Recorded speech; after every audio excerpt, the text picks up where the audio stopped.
You know that end of day feeling when your brain's toast and you still have a mountain of notes to finish? Yeah, not anymore. Athelis AI Scribe is the ultimate clinic weapon.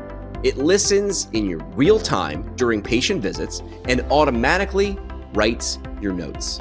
That means less time at the computer and way more time for your actual life, whether that's seeing more patients, grabbing lunch on time, or just getting home before dark.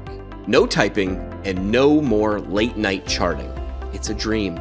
Seriously, this is the scribe you've been waiting for. Go check out a live demo at athelis.com and see how much time you can get back. That's ATHELAS.com. On a scale of 1 to 10, how likely are you to recommend us to your friends or family? The minute they give you a 9 or 10, you can have it trigger so that way they get the invite to say, hey, leave a review. And you automatically know who's good and who's bad, and you don't have that fear. And I think that's what a lot of PTs fear is, well, if I ask anyone, how do I know if they're going to give me a good review? Yeah. Well, there's tech out there that can help. Hunter McWhorter, welcome to the podcast. Thanks. Excited to be here. Did I say the last name right? I've only read it on LinkedIn. You nailed it. Congrats. First time. Slightly different spelling, but one of my roommates from college was a McWhorter. I was like, I think it's spelled like that. So Kyle, if you're listening, I'm talking to one of your family members here. There you go. Shout out Kyle. What I mentioned a little bit in your intro, but you've taken a circuitous route to where you are, and those are always the more interesting, right? Nothing was linear for you. No. How do you explain if someone were to talk to you at a conference or a dinner party? You know, what you do and then how you got there. How would you explain that? Yeah. Well, I always wanted to be a physical therapist, and God laughed and said, hey, man, you're not going to like physics or chemistry enough. And I said, well, okay, I can still contribute somehow. And that's how I sort of landed at PT Solutions. So got my start there doing their front office operations, and then got the chance to help with some of their patient engagement, patient retention stuff, realizing, hey, no one's really doing this. This seems kind of important for us to keep the lights on. March 2020 hit, and if you don't have DPT after your name, you generally get to get creative. Yeah. And so they used WebPT, and so I was familiar with them. I said, hey, look, they're hiring. Let's see what we can do here. And that's when I joined them as an SDR, worked as an SDR, account executive, and then a customer success rep. In between, I did some physician liaison work with physical, worked with breakthrough physical therapy marketing as a customer success rep. I had an itch for marketing and said, what better place to learn than from those guys? Yeah. And then finally got a chance to work with rehab CEOs, which I felt like was a cherry on top of sort of my background and how I can help contribute to the industry and help. And now I'm at a company called Arrow Health and super excited to be here. Man, you've that's a lot of name drop, that company name drop, and you've hit the some of the big ones. Accidentally. It's just, I laugh because I'm mistaken all the time as a PT and I get job offers and everything. I'm just like, nope, I just can play one on TV really well. Well, we'll talk about that, in terms of like big pain points, and obviously finding and retaining staff is obviously a pain point. And if you don't think marketing or communicating can help some of your big pain points in this profession, you're missing out. You've said this: referrals are the starting point for patient care. It might not feel like that, but it is. So what are the clinics getting wrong about how they manage and track these things that we call referrals? Yeah, I think right off the bat, they think that the patient's experience with them starts at the point of eval. They don't think it's how easy is it to get booked? How easy is it to find out anything about me on my website? Do I have Google reviews? Like, what do people say about me? They think that's not their problem. And whatever, there's plenty of referrals out there. So I think that's the first mistake. And then when you aren't thinking through it, you don't invest in a method to make sure, when you call somebody and they say, hey, I'm out of town for the next 2 weeks, or I'm a snowbird or whatever, call me in 2 weeks, 3 weeks. You just forget because you don't have an easy way to track that. Right. And then you wonder why doctors stop sending to you. And then it's just all this trickle down effect. So I definitely think it starts both from a patient experience side, but then just an operation side too. That's the referral is the start of that. I heard of somebody, I think it was Rory Sutherland, who's like this, is he English or Australian, but he's a marketing dude. Look him up. He's brilliant. And he had a question in front of a live audience. And I love this question. He said, Hilton and Nike are two elite brands. But if I said to you that Hilton was going to create a sneaker and Nike was going to create a hotel, my guess is you could picture what that hotel would look like created by Nike, but not what the Hilton sneaker would look like. And that shows you like what brand depth is. Like if Nike came out with a cologne, we could kind of smell it. Like they might have even done that or something like that. But like it's the difference of like when does this experience start and how is it ingrained? A lot earlier than you think, right? Mm-hmm. What do you expect when you walk to the front counter to McDonald's versus what happens when you sit down and someone puts a steak knife in front of you at Smith and Walensky's? The experience probably started way before both of those things, and we need to understand that in healthcare. It's simple for me to say that, but it's not easy, is it? No, it's because you've got to fight the algorithms. You've got to go outside your comfort zone and do what they don't teach you at PT school, which is how do you market? How do you make it so people want to be there? They just teach you, hey, if you have a good product, they will come.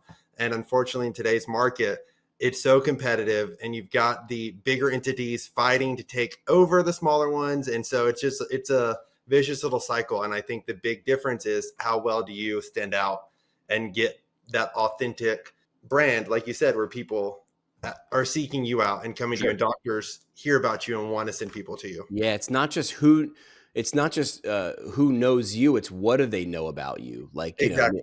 You could go on LinkedIn and act like a raving lunatic and a lot of people will know you, but that's not going to help you. So what do they know about you? Well, let me ask you this question. Should PTs be doing their own marketing? Is there a tipping point when, hey, if you're a solopreneur, yeah, man, it's not in the budget, so you need to be doing something and you should do these couple things. At what point do they start to need to refer out to somebody who maybe is an expert in that? Yeah, I would say once they put in the work to develop their own brand and their own identity, that's unique to them. And that way they can then communicate it to that outsourced person. So it's not an outsourced person trying to help shape their practice, that they might not be who they are. They might be like, well, the marketer I'm paying X amount of money tells me I need to do this.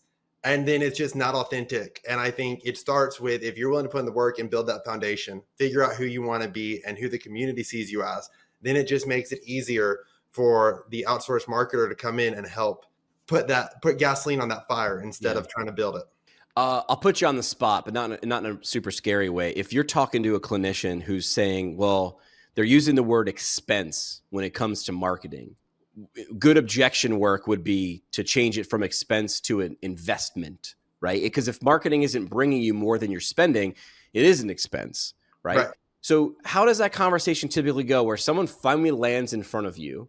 They're still on the end of a diving board. They haven't jumped to go jump in the deep end and go all in on marketing. What are some of the things that you use to explain to them of why it is an investment and not an expense?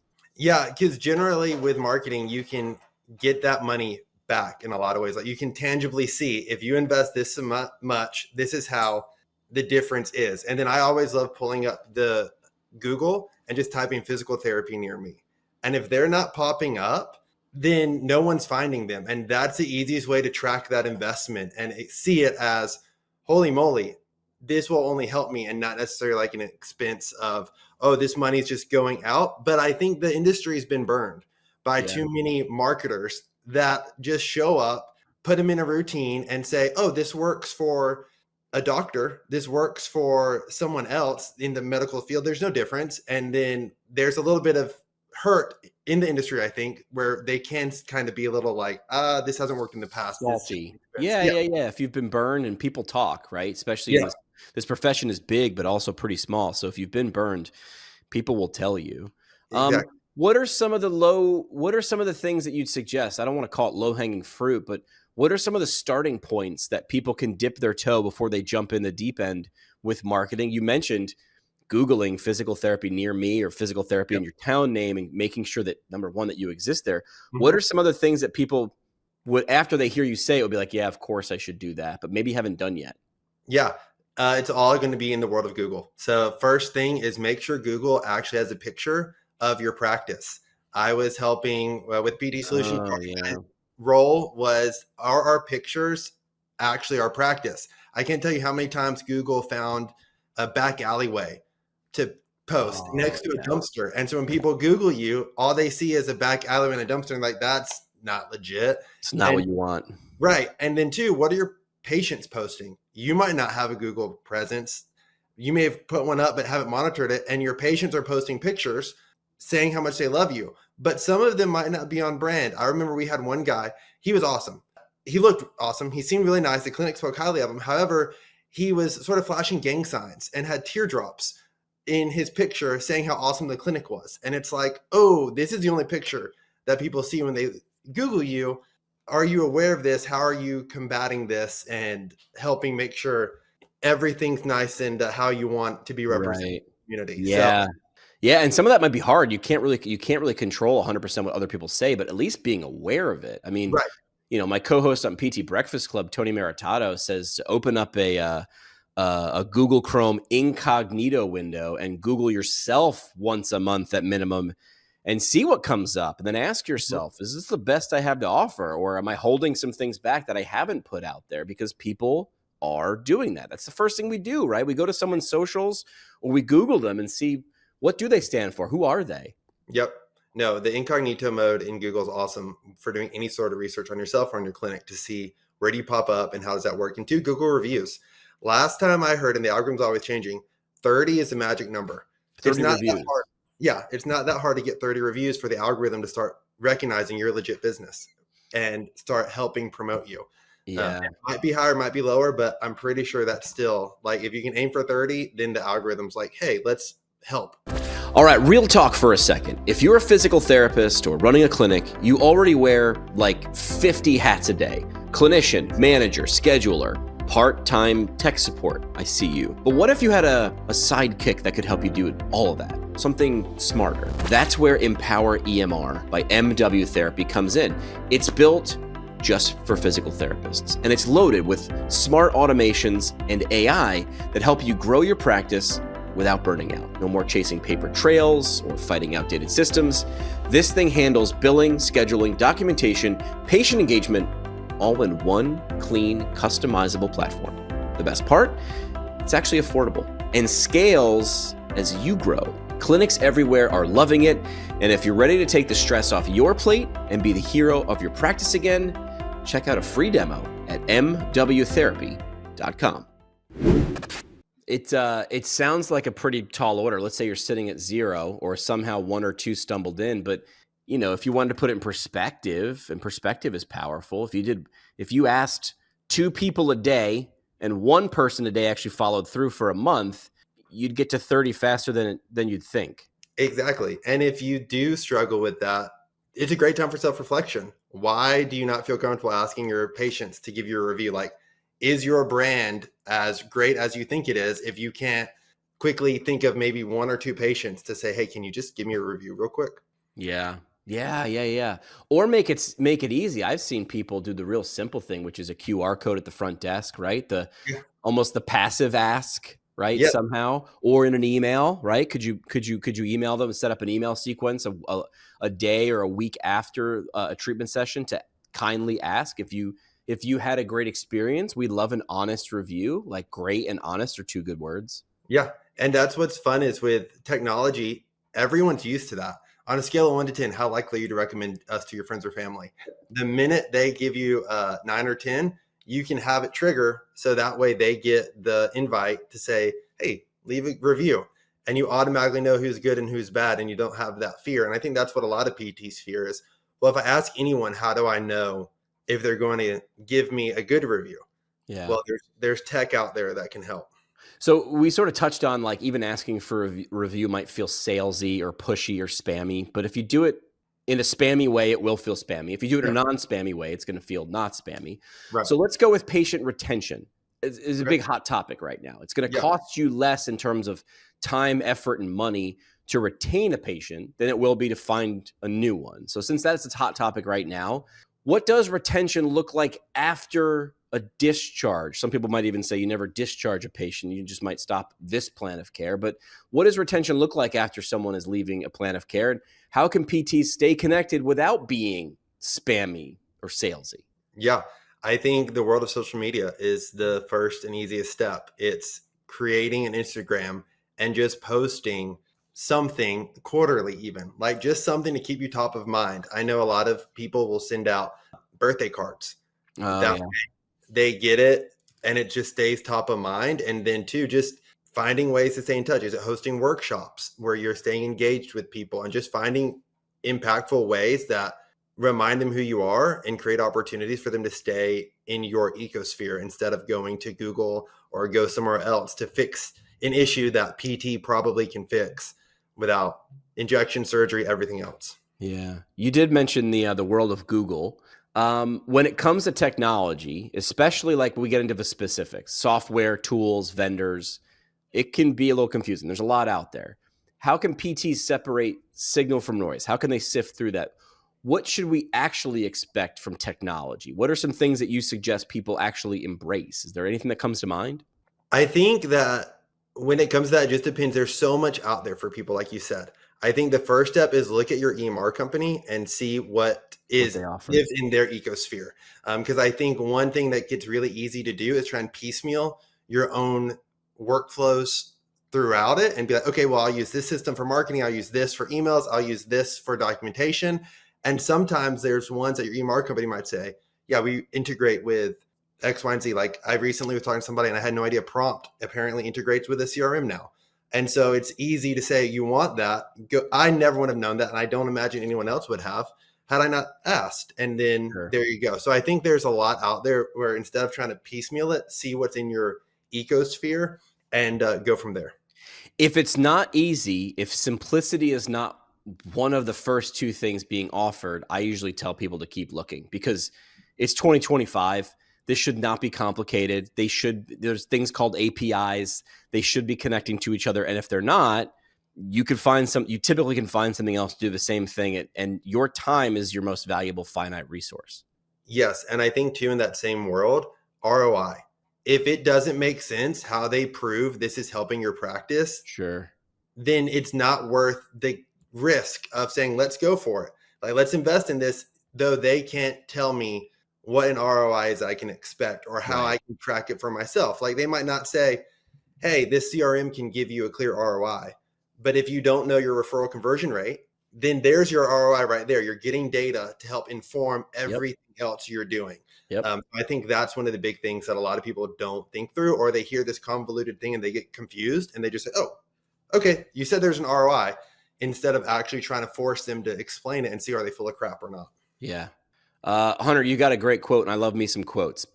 Quotable. Movie quotes, inspiration quotes, history quotes. I love them. You got a great quote.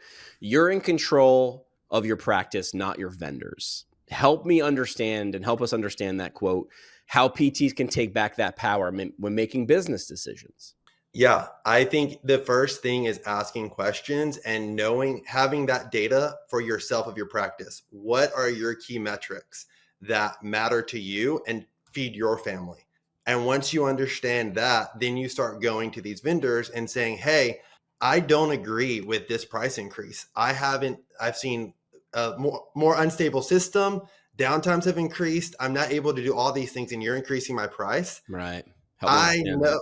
like, I know what I'm worth and I don't need to continue this relationship just because I have to for my practice's sake. I need to be willing to take a risk potentially or try something new to improve the life of my practice, of my clinicians, of my patients by leaving this vendor instead of just be stuck in like a better term, like an abusive relationship. That's a good way to look at it. Asking those questions and constantly doing sort of an audit of what is this really, if businesses try to sell you on a relationship, like you're not just a client, we're having a partnership, we're a partner, constantly doing that audit and saying, what am I getting out of this? And it doesn't need to necessarily always be financial. It could be we're expanding, we're giving you more without charging you more, or we're charging you more, but we're going to give you 10x that. Let's focus on the value side of the equation, because if you show up with 10x value, people will easily pay 10% more. But you've got to do that value side first. You got to paint that picture so people understand it. Yep. And if your goal is to scale, can this allow you to even scale? Or are they going to be like, hey, if you get beyond 5 clinics, we're going to need something new? If it's a billing system, like start thinking, where's your future state? You want to be a multi-locational clinic? Why not try and find a solution that can handle that instead of settling for something that's like, well, they specialize in me doing the billing for now. I don't know how to do the billing, but here we go. Yep. And in a few months' time, I'll be able to get a different one. And then you're just constantly in a state of change. Yep. Now, Hunter, you've got the energy and the passion who could talk strategy around this all day, but you're also something a little bit different. You're an ordained minister. Yes. Yeah. How does that show up in your work at all? How does that, it's got to come into play because it's in you.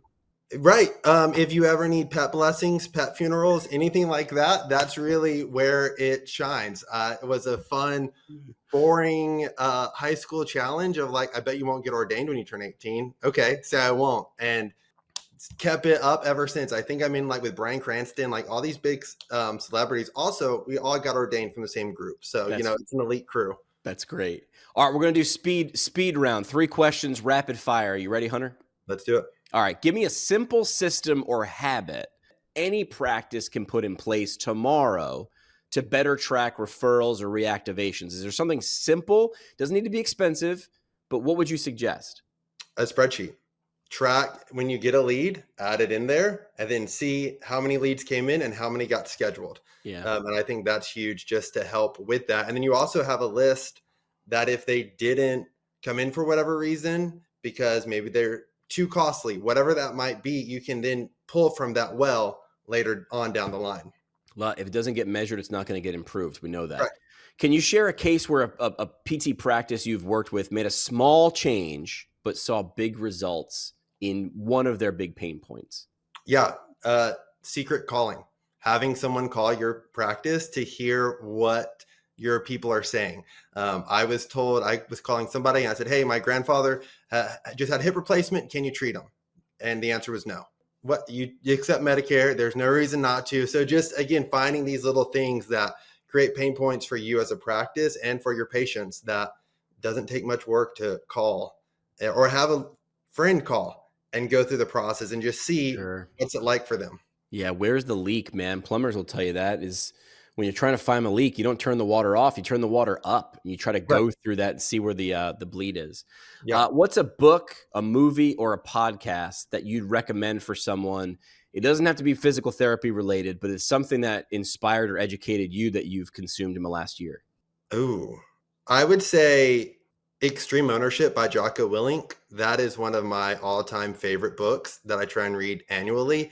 And it just kind of helps reframe whatever I'm trying to do. If it's a new role, a new challenge, or just a refresher on, hey, how can I grow as a person? And I think it's cool because it helps you, no matter where you are in a clinic, understand how you can contribute in that role and help influence up the chain and below the chain. So I think that one would probably be the best.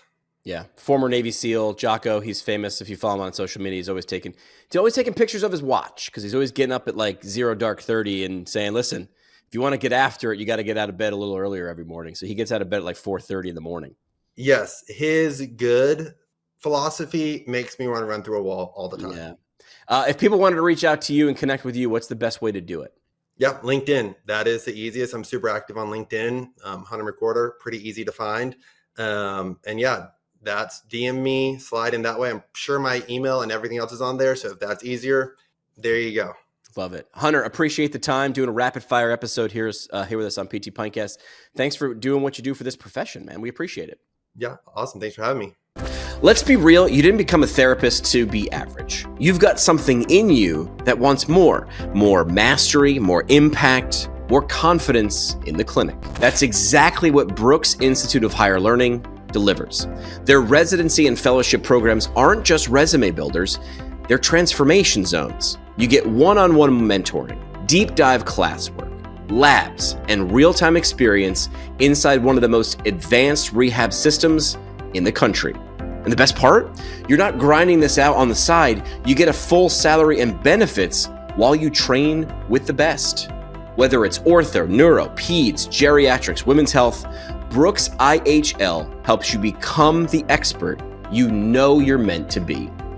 Check out brooksihl.org to learn more and take that next step.